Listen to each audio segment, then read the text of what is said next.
Aktor na si Kevin Dasom, aminadong nililigawan ang aktres na si Herlyn Budol.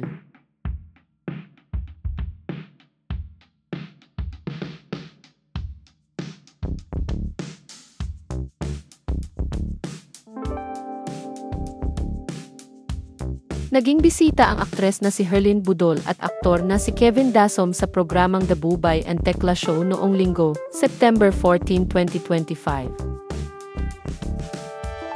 Doon ay inamin ng Irish Dye model actor na nililigawan na raw niya hindi lang ang kapuso actress, pati na rin ang mga magulang nito, ang mga kaibigan nito, at maging ang mga taong close sa aktres.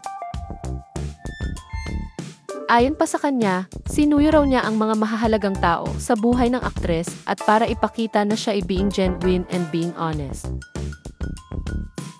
Anya, I have courted Herlyn already. Not just to Herlyn but to her parents as well, to her friends and family, to everyone close to Herlyn, and everybody that is important to Herlyn in her life. Kasi Herlyn has a few friends and a few important people, but they mean a lot to her. So, it meant a lot to her to be able to talk to everyone. Not just glaze over and I just talk to her, but to approach everyone individually and show that I am being genuine, being honest. Halata naman ang kilig at kasiyahan sa mukha ng aktres nang marinig ang pagtatapat ng aktor sa publiko. Kwento ni Herlyn, mula pa noong January 27, 2025, ay matyaga na siyang nililigawan ni Kevin, at iyon ang unang beses na niligawan siya ng isang dayuhan. Matatandaang nagsimulang umere sa GMA7 ang defunct Kapuso Afternoon Prime Series na Binibining Marikit noong February 10, 2025. Ibig sabihin nagkakamabutihan na ang dalawa bago pa umere ang pinagtambalan nilang serye.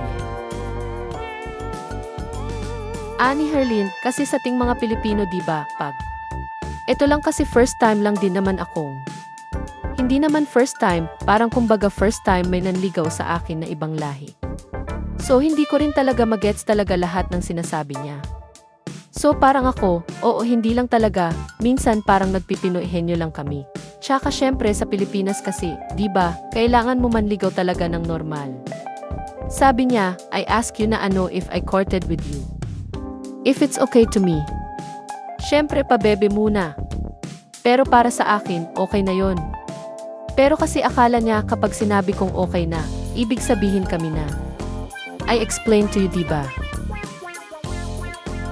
Nang tanungin naman si Kevin kung gaano siya katagal handang maghintay para maging formal ang relasyon nila, sagot ng aktor, I'm old already, so I have the wisdom of age.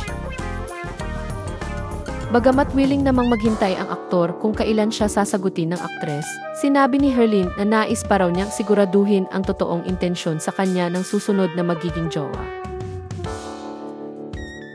Dagdag pa ng aktres, hinamon niya ang aktor na kausapin ang kanyang manager, pamilya, at mga kaibigan para masigurong seryoso ito sa kanya.